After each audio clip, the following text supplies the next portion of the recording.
Jazakumullah khairan katsiran. Kita ada dua penceramah lagi. Sebelum nanti dituntaskan oleh Bapak Profesor Dr. Amin Rais, kami panggilkan Ustaz Al-Mukarram Kiai Haji Tengku Zulkarnain untuk memberikan tausiahnya. Kami mohon waktunya Ustaz.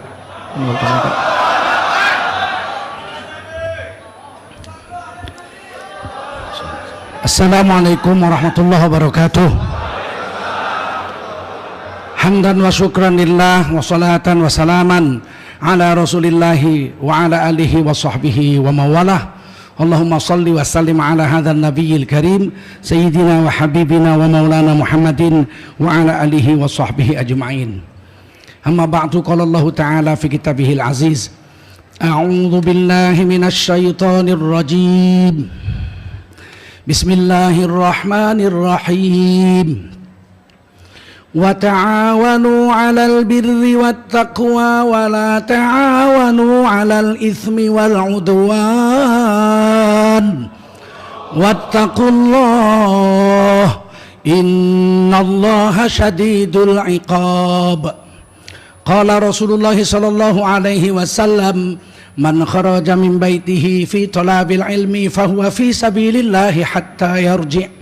Rasul bersabda, siapa keluar dari rumahnya untuk mendapatkan ilmu, orang itu adalah orang yang berjihad fi sabilillah sampai dia kembali ke rumahnya. Mudah-mudahan kita semua mendapatkan pahala jihad dari Allah SWT. Amin. Sadaqallahul azim wa sadaqa rasuluhun nabiyul karim wa nahnu ala dzalika minasyahidin wasyakirin walhamdulillahi rabbil alamin. Para tokoh yang hadir, kaum muslimin, muslimat rahimakumullah. Waktu tidak lama, saya diberi waktu 20 menit. Dan ini cukup lama, 20 menit. Kita bersyukur pada Allah SWT. Salawat salam kita sampaikan untuk baginda Rasulullah sallallahu alaihi wasallam. Orang Islam tidak bisa dipisahkan dengan negara. Karena banyak hadis Nabi yang berkenaan dengan negara. Misalnya, Sultan waliyun liman la waliyalaha. Perempuan yang tidak punya wali, kalau mau kawin walinya adalah negara, pemerintah, sultan, penguasa.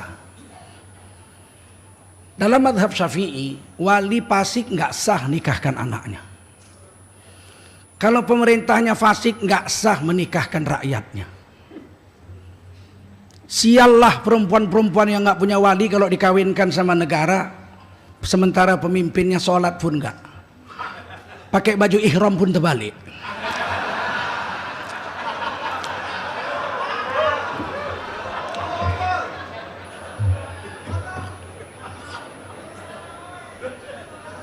Oleh karena itu, orang Islam memang mestinya harus sudah sadar.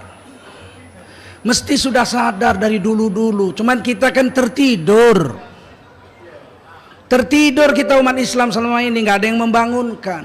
Yang membangunkannya adalah Gubernur Jakarta.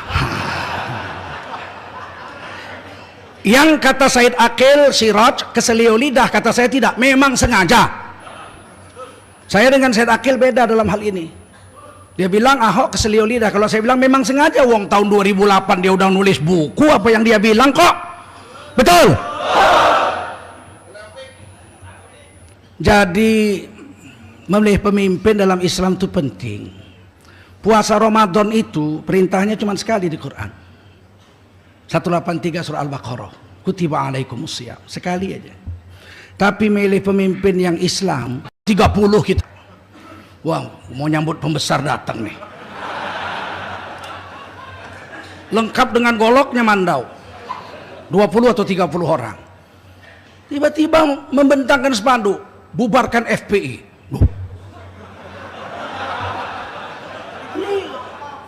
Kok bubar FPI? Begitu saya mau turun, wah diserbu pakai mandau, pakai stulup, macam-macam. Hanya pertolongan Allah aja nggak kena lah. Nggak kena. Dia tulup, cup, saya tangkis. Pernah belajar kungfu soalnya dulu.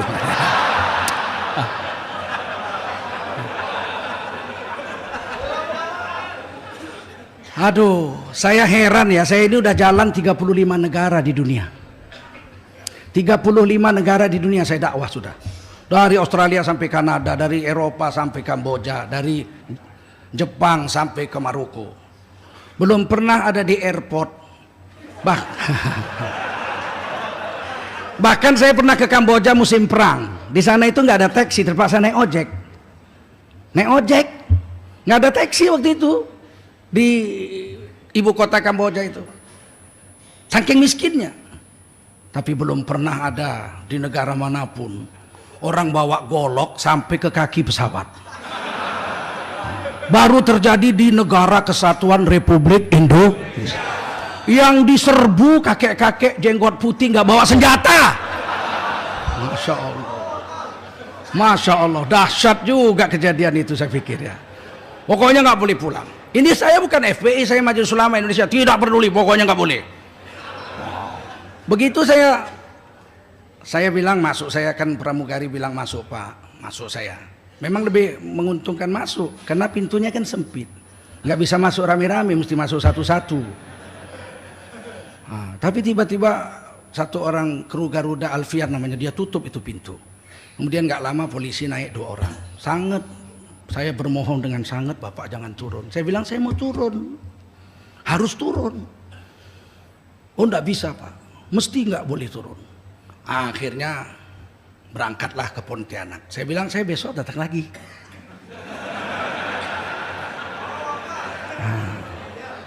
Datang kedua aman, nggak ada satupun lagi yang bawa golok. Begitu saya mendarat 37 menit kemudian saya mendarat Pontianak, berita sudah bersebar. Ustadz provokator, begini menghina Dayak, mengatakan kafir lebih jelek dari binatang Dayak itu. Kapan saya nyebut Dayak? Wong dakwah ke Alaska sana kok ke Kanada nyebut Dayak. Nggak pernah saya nyebut Dayak. Saya bilang kalau ada di mana kapan screenshot saja. Kalau ada YouTube-nya kasih polisi. Proses hukum nih Tengku Zulkarnain.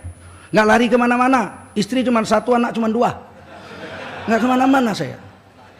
Nggak kemana-mana, mesti saya hadapi. Cuman jangan main kayu begini. Kemudian apa? Setelah saya datang aman semua, ceramah saya tanggal 13-nya saya ceramah aman semua. Muncullah pernyataan, itu bukan masyarakat Dayak.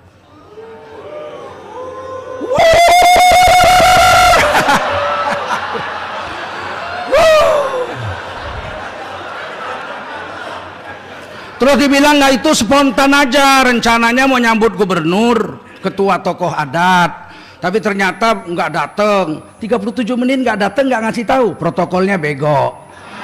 Ya, kalau gubernur datang nggak jadi, nggak ngasih tahu, protokolnya bego. Mesti ngasih tahu dong. Tapi ternyata ketahuan yang datang itu adalah MUI Tengku Zulkarnain mau bawa 2 orang, yaitu GNPF itu. 1 GNPF, 1 FPI, mau melantik FPI dan GNPF. Maka mendadak akhirnya yang mau nyambut gubernur itu jadi demo, menolak. Kok spanduknya dari mana ya? Nah, kalau spontan simsalabim jadi spanduk. Oh itu sudah dicetak lama ya, tapi kok dibawa, masa nyambut gubernur bawa penolakan FPI. Dan yang paling sial, bawa ayam jago, digigit ayam itu ada Dayak itu perang, digigit lehernya, dibuang sampai mati itu ayam. Masuk nyambut gubernur bawa ayam, atau ayamnya baru ditangkap di airport. Dan polisi kok diam gitu sampai sekarang. Jadi kan begini Tuan, bayangkan kalau yang datang itu adalah ketua partai, Pak Prabowo, atau Pak Setianto, atau Pak Setia Novanto, atau Pak Wiranto, atau Ibu Mega. Yang datang itu terus diserbu pakai golok dengan 30 orang pakai serban jubah. Nah, kira-kira polisi adem kayak begini nggak? Berarti negara ini memang harus dirombak total. Polisinya harus dirombak total. Tapi nggak bisa kalau umat Islam sontoloyo. Umat Islam ini harus berani, betul? Yang stroke pun besok bawa nyoblos. Yang stroke bawa nyoblos. Jihad bilang. untuk mengalahkan orang jahat. Betul? Janji mau bikin kampung deret, sampai sekarang udah berderet-deret nggak ada. Apa deret-deret? Hayya.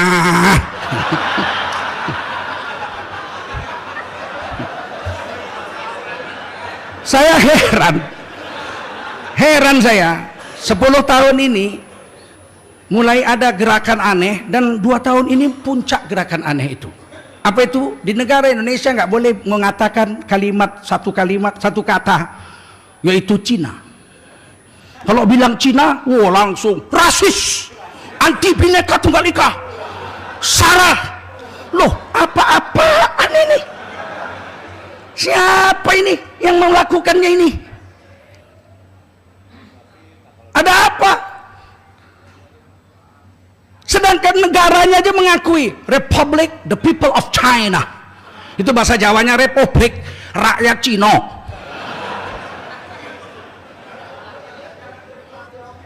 Pesawat terbangnya China Airlines, airline Cina. Betul? Restorannya Chinese restaurant, restoran Cina. Betul? Makanannya Chinese food, makanan Cina. HP-nya HP Cina. Gadisnya gadis, kungfunya kungfu. Kita mau belanja ke pasar, wah apa? Saya mau beli pete, petenya pete. Masa besok harus tukar beli pete Tiongkok?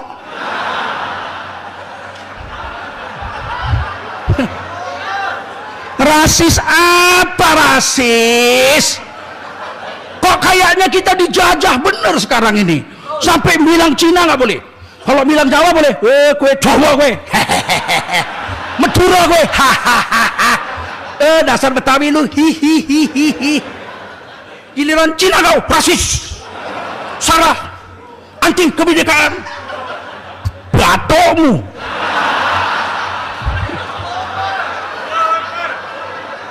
Allahu Akbar. Ini membuktikan kita sudah nggak dianggap ada, kita sudah dianggap tidak ada, kita sudah dianggap menumpang. 70% sertifikat hak milik tanah di Indonesia bukan milik bangsa Indonesia asli. Bukan milik pribumi yang 99% berperang memerdekakan negeri ini, tapi dimiliki oleh kurang dari 1% pendatang-pendatang yang matanya mirip mata saya ini. Saya tidak rasis karena saya anak Cina. Kalau orang Jawa bilang Cina, saya ini anak Cina, ibu saya Cina, kakek nenek saya Cina, bibi saya Cina, paman saya Cina, sepupu saya Cina, semuanya Cina. Kalau begitu saya Cina. Mau apa? Mau tangkep? Takbir. Takbir. Takbir. Di Medan ada 12 masjid yang sudah dihancurkan mafia Cina. Dia beli tanah, dia ambil ini masjidnya dihancurin, dia ambil. Yang baru kita berhasil rebut baru 3. Dengan susah payah ngerebut 3. Berhadapan dengan aparat luar biasa. Orang Islam mayoritas tinggal di negerinya, masjidnya sudah ada undang-undang wakaf, masjid tidak boleh dibongkar, tidak boleh dijual. Ada undang-undang, kalah juga undang-undang sama.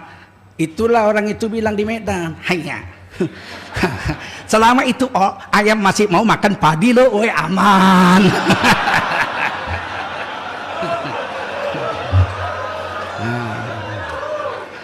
Udah jelas ya. Kalau saya bilang saya ini lebih senang mati daripada hidup. Sebab saya hidup sudah muak. Bosan saya udah hidup 53 tahun. Jadi dosen saya pegawai negeri 30 tahun. Keliling dunia 54 negara. 34 negara. Semua kencing saya sudah berserakan di mana-mana.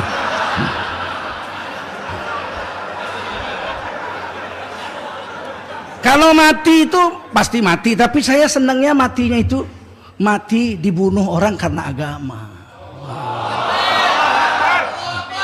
Kalau mati di pangkuan istri cuma 1. Jadi sudahlah, saya akan bacakan ayat sebagai penutup. Wa anibu ila rabbikum wa aslimu lahu min qabli ayyatiyakumul azab.